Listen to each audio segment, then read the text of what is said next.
And welcome back to Legendary NFL Live, the season ending review. We're going to talk about what just happened in this league and what the future holds. I'm here with the commissioner, Blaine, buddy. How are you?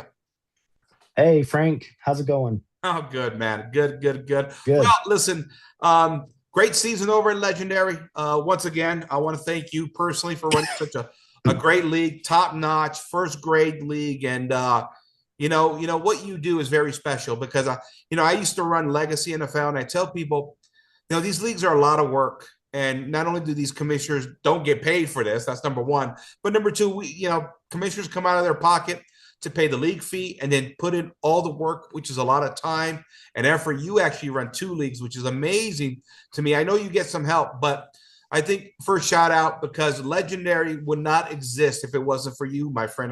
I want to say thank you. Oh, well, thanks, Frank. I appreciate that. I enjoy it and I enjoy the leagues. I've kind of made them my own. And I think that's what helps me stay interested in them is because it's kind of my vision with what I Yeah. wanted them to become. So, and I think that Legendary is actually in a really good spot, I Yeah. think, right now. Yeah. So I like it. Yeah. Just for people that don't know us, I brought me and Blaine have been playing fantasy sports for over 2 decades now, I think. At least 2 decades now. And then I I took over Legacy NFL in about year two or three. I invited you to that league, and I've watched Blaine become not only a great GM, but also a great commissioner. You've picked up on it, and to watch you grow in both roles as a commissioner and as a league manager, it's been fun to watch. And now I've grown too. We all have. We all learned through our experiences. Um, these leagues are a lot of trial and error. We all make mistakes. I know I have in the past, but we learn from those things and we try and pick ourselves up and do the best we can. And I know I've had some good recent success in the past few years. I know Blaine, you've been to a couple of title games just in Legendary. I think you're probably right around the corner with a title here pretty soon because I think you're going to have a pretty big draft class here. So. I'm hoping, waiting for my turn. Okay. All right. Great. Great. Great. Well, listen. I'm not going to talk about myself very much. I'm a humble guy, but I'm proud of this title here with the Dolphins that I won this year. I went all in. There were some hard decisions to make. I've learned when you're making a title run in these leagues, either you're in or you're out. You can't half-ass it. And after losing James Conner early in the year, and then losing Scatabo, I had a hard decision to make. Scatabo, which was a promising young first round pick.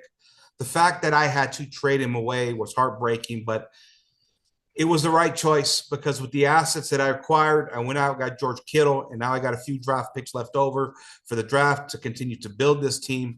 And so it was a very turbulent year for me in some ways. It was a great year. And so I'm proud of this team. But listen, I'm not here to talk about myself.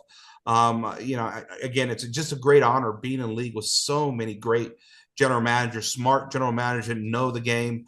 When I look across this league, Blaine, there's a few names here I want to mention. Great GMs who I have tremendous respect for. If I miss anybody, I apologize. But I look at the AFC as the powerhouse, right? And these powerhouse kind of transitions between conferences, they happen. They transition back and forth. Like in Legacy for the first like 6-7 years, it was the NFC that was a powerhouse. AFC was weak. That's completely transitioned over in Legacy.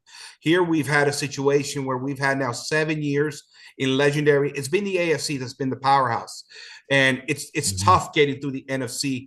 And the playoff battles I had this year were very telling. And listen, when you got a great GM like Sean that runs the Raiders, Blaine, that guy's a three-time champion in the first 6 years, or really the first 5 years.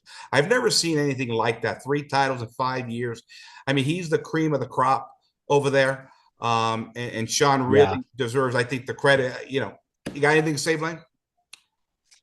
Oh, no, you're right. Right on the money with him. He's been Yeah, probably the one of the top GMs in our league, yeah. I would I say. think you got to rate him as number one right now. I think Ricky, who runs the Ravens, has been a consistent GM, a tough out every year. Listen, when you brought Anthony, we're like, oh man, here we go. You really bring Anthony to our conference? Like we were tough enough. I was hoping you would stick him in the NFC because you guys actually need, a little bit of balance over there. But Anthony's another great GM, and I got to tell you, the guy that surprised me just out of nowhere, and I got to give him props, is Nate with the Titans. Um, Yeah. Nate came this year. I brought Nate in a few years back to Legacy, and it took him a little bit of time to pick it up, but boy, he picked it up this year in Legendary. If I don't trade Scatabo before the trade deadline and pick up Kittle, I don't make it past the divisional round. I don't beat him without Kittle. And I won by 3.5 points that divisional round game. And if he beats me, he Yeah. probably wins the entire league, Blaine. You know? He put together a really nice team this year Yeah, for he sure. has. So let me see here. Let me see if I want to mention a few names. Just those that had a great year this year. Listen, I know I give Ant Bark a lot of a hard time, you know, and his trophy case is completely empty still, by the way, Ant Bark. I just want to mention that. But he had a good year at 10-3. And I'm hoping, yeah, he's a division rival, but I'm pulling for him. I'm pulling for him. It's like I say with Ant Bark all the time. I actually like to see Ant Bark raise a Lombardi one day instead of shining all of my Lombardis, right? You play. so, uh, Yeah. and of course, and so there you have it. There, NFC. Let's talk about the NFC. Anybody you want to mention there that you thought stood out in 2025? Well, I mean, you got to give it up to the Bucks, Derek. He made it to the Super Bowl. An Yeah, interesting thing about that, if I'm not mistaken, he beat your team in the last week of the season, he did. right? And He then you did. guys matched up again in the Mhm. Super Bowl. Yeah, he's the reason Um, why I can't say I had a perfect season. If I win that game, it's the absolute perfect season. Division title, conference title, Super Bowl, and scoring record for the single year. Yeah, yeah. yeah, Yeah, so I mean he's put together a good team. The Falcons in his same division, I remember he made a trade. You're connected to all these teams, Frank. yeah. He made a trade with you to get the 1-1 and draft Caleb Williams, That's right. who I think kind of really came along this year, and that Yeah. really helped him. Mhm. Um, another guy is in my division, Shane. He put together a good run this year, His playoff run. He's been in the league from since the beginning, and he yeah, did good this year. yeah.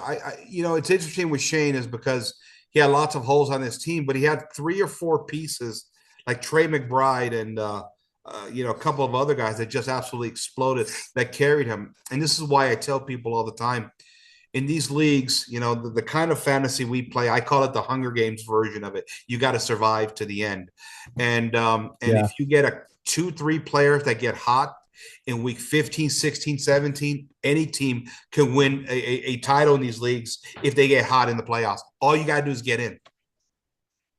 yeah. You never know what'll happen. Let's think here of some other I think you got to teams. give a shout The out to the Commanders, last year's champions. Another great season, right? Yeah, yep, another good season from them. I Yeah. think he wished he would have made it farther in the playoffs, but that, like you're saying, that happens. You just never know. Yeah, I get it. Yeah, and listen, he's a great GM as well too. Yeah, He just joined over in Dynasty, and he joined in my division, and I'm gonna have my hands full over there with him the next few years. And I'm looking at this. Yeah, great season. I listen, Greg, right? Isn't the Lions? That's Greg, right? yeah, Yeah, listen, Greg always puts up a nice team without a doubt. 9-4, won his division, and so so we'll see how it goes. Panthers. That's Kevin, right? The Panthers at 9-4. yeah. Yep, Okay. that's Kevin. Yeah, he had a nice season as well too, and so a lot of these teams are just a few tweaks away from really being a contender, especially in the NFC. AFC is a really top heavy, and I think it's going to be hard to break through for bottom teams. But I think there is 2 or 3 spots in the AFC where teams can break through. So I just wanted to mention a few names. So I understand we got a new GM now that you brought in. Yeah, Eric Burkhart. He's the new GM of the 49ers. He's been in these leagues for a while. And then he kind of took a little bit of time off and now he's back. So he should be a good addition to my division and I think Mhm. to the league overall. Yeah, that 49ers team never seems to get really settled with the GM, huh? Yeah, I mean, we had one guy that was there the first like 3 years, Uh-huh. and then he left, and then it's been a revolving door since then. Yeah. And that's But tough on the organization. There's nothing worse for an organization when you have a constant rotating, you know, yeah, GMs and teams that are not cared for. Let's put it that way. That just they just fall behind in talent and everything else that comes along with it. And so hopefully the 49ers organization can get really settled down. And so yeah, so there we have it there. Okay, good. Any more open teams by chance? um, not that I can think of right now. We're gonna do I'm gonna open the check-in probably next week Okay. sometime, Mm-hmm. and so we'll see, once that gets rolling and what teams check in but I don't know. Hopefully we don't have too many. Okay, no, that's good. Listen, I think Legendary is a very stable league. I think it's one of the things that makes it very special. And so as we look toward the off season, rule changes. Guys, I'm pushing for a practice squad. I keep pushing for this thing, and it keeps getting vetoed. Guys, we gotta come to modernity and get a practice squad. Okay, we got to do this, man. It's just so, you know, first of all, my thing is this 53-man rosters, active game day rosters is ridiculous. It totally depletes free agency toward the end of the year. Not that there's a lot of talent, but if we dropped it down to say 48, I would favor 45, 44 even and have a bigger practice squad. I like what you do over in your other league, Blaine, Real NFL, where we treat it more like a farm team, where it's any of the players you put on your farm team over there come at a 50% cap discount. And it's pretty nice because you can move players up and down to kind of manipulate that cap throughout the season, which is what I like about it. It's a neat little Yeah. trick. And I would, and just a suggestion, I know just trying to get it past 48 and 8 to start, 48 and 10 even. That would actually, if we did 48 and 8, that would actually give us 3 extra spots, roster spots overall. It just be, with just a split up of a 48-man game day roster, 8 on the practice squad. If we did 45 So and 10, that'd be great too. yeah, I wanted to ask about this. Excuse me. Can you maybe explain? Because I had a hard time with practice squads Yeah. until the last like couple years in these leagues, and it was mainly because I didn't really understand it Yeah. until I could get to be able to use it. Yeah. Explain some of the benefits of a practice squad, like during the season and just building a team. Like, how would that help us? Well, I think if we set it up, because we talked about this in Real NFL, if we set it up like Real NFL, make it more like a farm team, there's even more added benefits. The first added benefit is obviously it's players that have been in the league 3 years or less. Okay.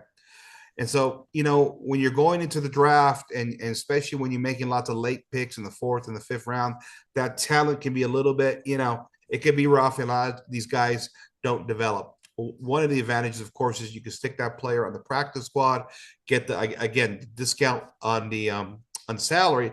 But the other thing that's great is if you put a guy in your practice squad, before week one, and you go throughout the season without ever calling him up to the game day roster, you could drop that player for free in the next off season without a cap penalty. That's another Yeah. added benefit right there, along with with the discounted role.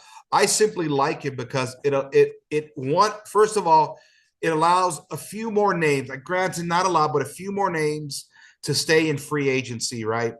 Because when you got 53 players, I know not everybody utilizes 53 player rosters, but multiply that by 32. That's a lot of players. It's a lot of players. I like So that. Yeah, go ahead. sorry, just to clarify, the reason there would be more names in free agency is because we are lowering the roster There'll be, size. in theory, yes, there'll be a few more veteran players. Usually it's like defensive tackles and cornerbacks things of that nature. Nothing of a, but listen, you're making a playoff run. I know in a couple leagues, I needed a corner here and there late in the season. I could find a decent one here and there just for the playoff push. Same with defensive Yeah. tackles, especially because in Legendary, we run a two defensive tackle set. And so they have a little bit more value defensive tackles in Legendary than other leagues that only mandate one defensive tackle. Sometimes you'll Yeah. find a linebacker late who gets a starting NFL because of injuries. That happens all the time as well, too. And so this just leaves a little bit more. Now, 48-8, that's very modest. And so, I mean, if we got to the point where we got serious and wanted to really mimic the NFL, because I mean, we have 53-man rosters, is exactly what they have in the NFL. But when you look at the NFL game day, they have 48, but they also have a punter and offensive lineman, which we don't have. So 53-man rosters are crazy big considering we don't have offensive lines and punters in our game. I think if we really wanted to streamline it, where I would like to see it go, and again, not everybody's agreed, I wouldn't mind seeing 44-12 or 40-12, or where we have a tighter game day roster, leave some veteran depth on free agency that people can battle over, because you have to make these tough decisions. And that kind of cleans up the league a little bit as far as names on the roster, but it also forces us to make decisions. I think the great thing about these leagues is it's a puzzle we're trying to unravel, and trying to figure out what the best moves are, and trying to pick our strategies, and decisions we make have to have consequences, and they have to have rewards. And so with me, the practice squad, because I love drafting, and see, I think the divide is this. There's a lot of guys that really don't like to draft. They trade all their picks away. And that's fine. I used to do that too. If you want to do that, that's your business. But for us guys that like to draft, it's nice just to stash your players on a practice squad, and just to get them off the game day roster. I guess I have, and this is me personally, another thing that I like it for, I have roster OCD. I like to keep things sort of organized on my roster, and players that, are not even in the NFL. They're oftentimes they're on practice squads in the NFL. I don't want to see them on my main roster. Let's get them on the practice squad. Let's see if they develop. If these guys don't get called up, I want to drop them for free. I get to drop them for free, while at the same time getting the discount. There's a whole level of strategy there. And we also, if somebody can come up with a poaching rule, it would be fascinating, right? We've talked about Yeah. poaching rules in other leagues, because that's what happens in the NFL. You could poach players off other teams' practice squad. If we have a poaching rule of some kind, that would make it very interesting. But I think first steps first, we got to just get a basic, practice squad passed in this league just to start with, Blake. Yeah. No, I'm not against it. I'm not, I mean, Yeah, I don't know. I kind of could go either way. I use them in other leagues, yeah. but I'm okay if it doesn't. Well, But I know um over in Dynasty, you got a ton of picks over there. You're going to be using it in Dynasty because you got picks over yeah, there. yeah. No, Yeah, it's true. yeah. So, anyways, it's just my idea. If the league doesn't agree with it, that's fine. I'll move on. I mean, I can live without it. We Obviously, I just think it's fun. That's all. I think it's Yeah. cool having practice spots. So, I will say that we will put that to vote this okay, off season. good. So the league can get ready to vote on that. So All we'll right, see great. what happens. All right, great. Any other potential rule changes coming down the pipe? Um, Not that I can think of. I think Legendary's in a pretty good spot. One Right. thing I will say is I've been raising the extensions, Mm-hmm. specifically extensions each year a little bit just to keep up with the cap raise. But I think they're at a point where they're almost too high right now. Yeah. So I'm not going to raise them this year, but we will still get our cap raise Yeah. just Yeah. to kind of level things out a little bit. Yeah. I like how you've been tweaking those things. For a while there, they were a little low, but you're right. We've raised them and they're a little bit high now. I think it's fine pausing it for a year as we figure out the proper salary scale in this league. And so, but the cap will go up again, right? As usual. Yep, cap will. I'm going to leave the extension prices the way they are. Nice. Okay, So, nice. and then I'll look at the other things. Like I think the rookie prices are okay, but I'll look through those. But I know the extensions are a little high, so I'm going to leave those. All right, fantastic. So let me see here. let me go to the new rules thread here. Let's see if anybody else has posted anything here. But give me a second here, just so Sure. new rule ideas. Okay, so I posted the practice squad, skip picks and buyouts. Okay, the other thing yeah, the other thing I recommended is unlimited buyouts. I think what do we have? One or two in this league, Blaine? Um, didn't we did have two, but didn't I change that last off season to unlimited? Let me see here. I Okay, think I maybe you changed did. that I last off posted this season. January 5th. Okay, you're right. So did we change that to unlimited? Is that what we did? Yeah, yeah, it's only for Okay. the off season, but Okay, my bad yeah, then. it's unlimited. Yeah. So then we got here something about what do we got here? This is Steve, the Packers back in June.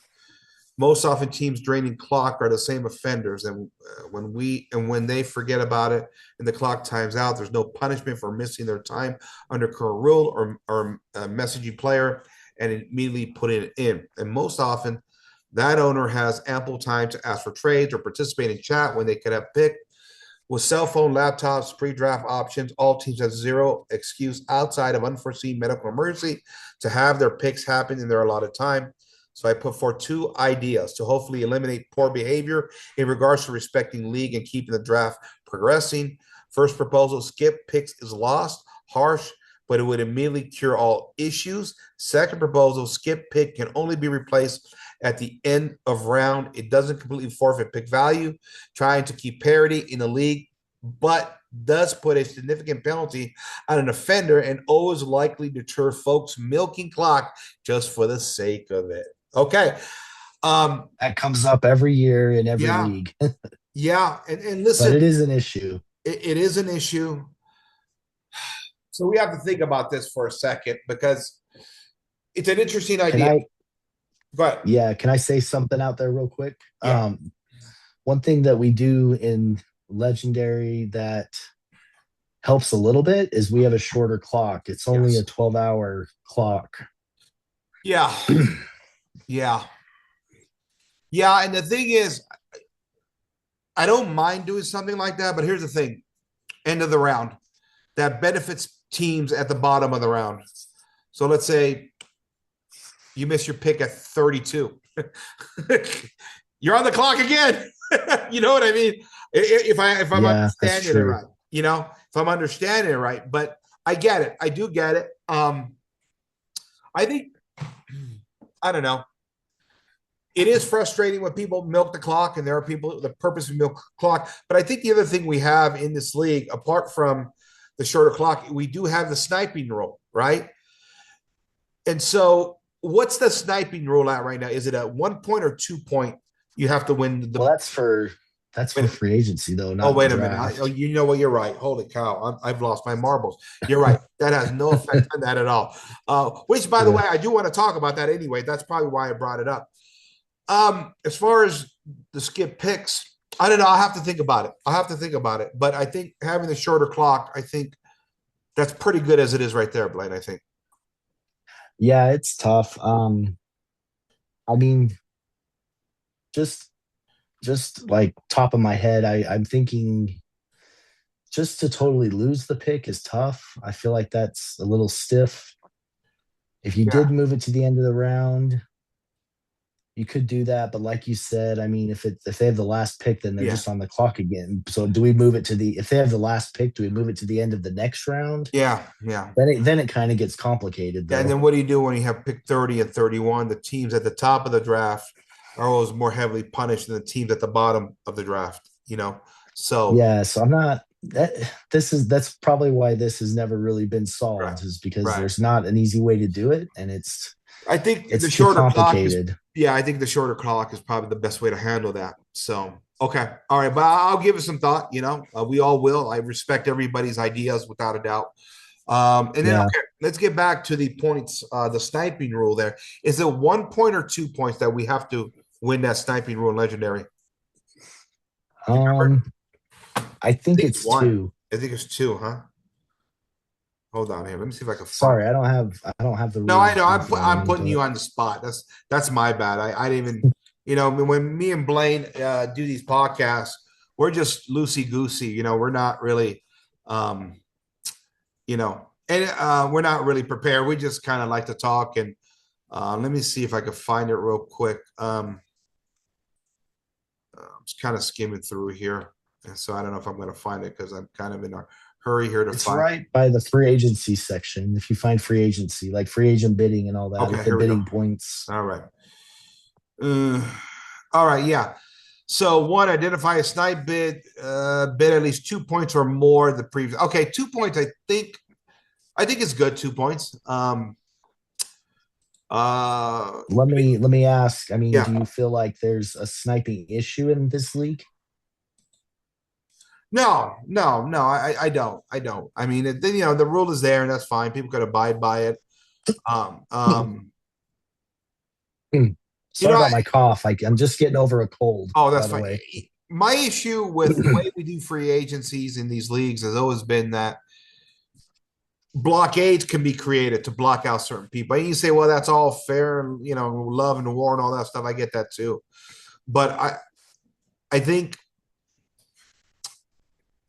when you're bidding late, you get to 22, 23 hours and you've had your money tied up in a particular player and somebody goes in there and bumps it up by 1/10 while other players have come off the board you could have bid on. There's nothing more frustrating for another GM that's had his money tied up and to have another GM just barely bump it up by 110.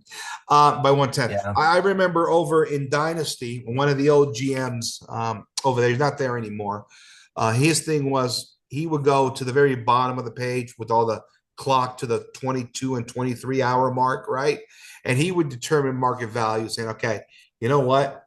These 3, 4, 5, 6 guys, they're not being paid enough. He determined what he thought the market value was, so he will bump everybody up to the next hour, and all these bids will start all over while other players came off the clock, and GMs that were on the clock 22, 23 hours have kind of missed out on the players they could have had. And so again, Yeah. it's the way the system is. It's imperfect without a doubt.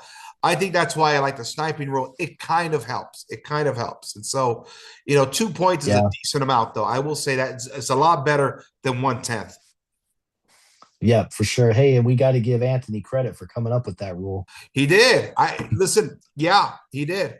Anthony did a great job. I think he implemented that in his old league that he used to have. What was that? Destiny, Destiny. is that what it Yeah, yeah, was? that was a great league. I won that league one year, so I count that in my overall portfolio of 32 team leagues that I've won. So I still do. That was a great league. You're you're getting quite the tally of leagues that you've won.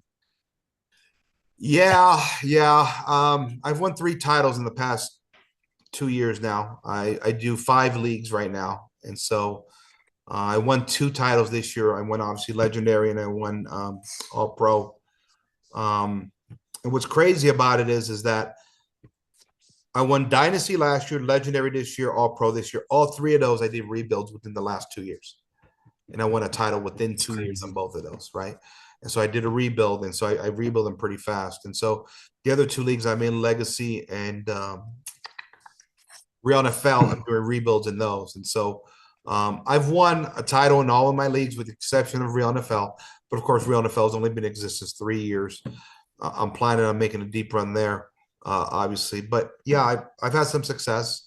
They're fun. It's with me, I've been doing these 32 team formats for 13 years. I figured out a formula for myself on how to put a contending team out there. What I love about these leagues is that there are various different formulas to win leagues. Um, Yeah, for and sure. I mean, and you can look at there's guys that are great traders like Anthony. There's guys that are great drafters. I consider myself a decent drafter. But I kind of have a balanced mix on my approach. I kind of take advantage of everything. I draft, I trade, I play the RFA game and everything that we have at the end of the day. I do lots of trading as well too. And I've kind of figured out a system to give myself an opportunity to be, at least to make the playoffs every year. That's the key. Once you get to the playoffs, anything can happen, and sometimes it takes luck. At the end of the day, I think avoiding injuries is the key to it all. I really do. Injuries in 32 team formats will derail any great team. Like I Yeah, said, you got to build depth. you got to build depth. That's my approach. Now, a lot of guys will go with top heavy rosters, right? A guy like Anthony does that. Now, Anthony's smart though. Anthony, he knows how to find gems too in his own way, whether it's free agency or whether it's RFA. He does that too, but he goes top heavy. Robbie is another guy who just won Real. He has very strong top heavy. You know, they basically put together top 200 lists, try to get as many guys off that top 200 list and kind of, you know, build a powerhouse team. And they do a great job of that. But then I know guys that draft and they draft young teams, they draft deep, they take their time. It'll take 3 or 4 years. But as the youth develops, these teams become powerhouses. And then there's, I think, my approach, which is a mix in between the two. I do heavy drafting. I build the core of my team, but then I take advantage of everything else. I do trading. I mean, listen, you know, if you look at my team in Legendary right now, it's a very, very young team. It's got a great future ahead of it. But I had to go out and get Barkley. I had to go out and get George Kittle. I had to go out and get Tremaine Edwards. I had to trade for those guys, Yeah. As well as Tyrell Dodson. Those guys were keys to that title. At the same time, lots of great youth that's all coming back that played a critical role as well too. So it's these leagues are a puzzle. They really are. And at the end of the day, for me, what I've learned is when the injuries hit, you got to adapt. And how you adapt is the key. Again, trading Scatabo broke my heart. I love that kid, man. I wanted that kid on my squad for the next 5 years at the very least. But if I don't make that trade, I don't win that league. So, you know. Yeah. Just curious, what if you wouldn't have won the league? How would you feel about that trade? Well, I still would have had Kittle for one more year, and I still would have had a few picks left over. I got the 116 out of it, and I think a third and a fourth out of it. So it wouldn't have been a total loss, but if Scatabo comes back healthy, yeah, that would have been very disappointing without a doubt. But in this case, whenever you win a league title, you know, these leagues are tough, It's man. worth it. It's worth it. And Yeah. listen, these are 32 team leagues. In theory, if every team in the league wins this league one time, right? That means in the first 32 years of the league, right? There'll be one, or the first 31 years in the history of this league, there'll be one team that never wins the Super Bowl. One organization that never wins the league title in 31 years. It would take 32 crazy. years. It's crazy. And so when you think of a team like the Raiders with Chauncey that won 3 in the first 5 years, shit, man. I mean, are you kidding me? that's remarkable. Now Yeah. and so we've got his team that won 3. Now you've won 2. Yeah. So that takes off like 3 years out of the 32 for That's what I'm saying. teams. So now there's going to be one organization that's going to take 36, 37 years to get that first title, assuming we have no more repeat title winners, right? Yeah. See how that works? They're tough. Yep. These leagues are tough for sure. It's tough. It's tough, you know that, and so that's why I say when you win it once, celebrate it. Take the moment. It's a really great accomplishment that you've done. Look at like Legacy, right? That league over there, that was my league for a while there. Now Jesse runs it. He does a great job over there. I had some powerhouse teams over there. I had some teams that led the league in scoring at least 3 or 4 times. Powerhouse teams never won it. Never got knocked out in the playoffs every single time, despite all the great talent that I had. I did win that league once in 2015, a decade ago, and I have not been able to win that league again. That's why I decided to do a rebuild in that league. Yeah. So, I mean, Legacy, that was my first league I joined. Yeah. I think I've been doing this. I think I've been in that league for like 11 years, maybe. Yeah. Mm-hmm. This year I made it to the conference championship, which is the farthest I've made it in the entire time. Yeah. So yeah. it's I mean, they're rough. If you make it that far and you can win, it is quite the accomplishment. In all fairness, and this is where I gotta give Anthony credit. He had Anthony in your division until he went to the other conference. Yeah. That opened things up. Yeah, Well, it opened up the entire conference opened up. And once Anthony went to the other division, he just builds great teams. You got to give him credit. He's always right there, you know. And so, listen, they're just GMs. They got the formula. They got the formula. And you know, yeah, for sure. some of the names we mentioned here in this league, Sean, Anthony, Ricky's a pretty good one too. Ricky won it twice in Legacy. He's a good GM. And so some of these guys figure out the formula. And if they're in your same conference, never mind division, in your same conference, that's you got to beat these guys. You got to find a way to Yep, get through these guys, and it's not easy when you have juggernaut GMs in your conference. You know, for sure. Yeah, you good. You're gonna have to go through the good GMs. yeah, you really are because I think these 30, you know, well, all fantasy, but especially these 32 team leagues, they are a GM. I mean, GMs. I always said it: the best GMs gravitate toward the top of the league. Then you have the GMs that are kind of newer to this format, learning, and oftentimes they're kind of middling teams while they learn. Did I lose you, buddy? I lost you. Okay, I lost him. But like I was saying, and then you got certain GMs that are always seem to be at the bottom of these leagues, and so you know, talent level of GMs is huge, and I think in legendary, it's a great league with a lot of great GMs. And so, listen, I lost Blaine here, guys. So I think we covered it all for the most part. I hope you know you guys enjoyed this, give you some insight, and we'll go from there. And maybe me and Blaine will do this again, probably as we get closer after the league starts. We'll begin to do a few more casts. I want to thank again everybody for watching the cast here tonight. This is Frank, GM of Dolphins, signing off. All right, guys. See you next time.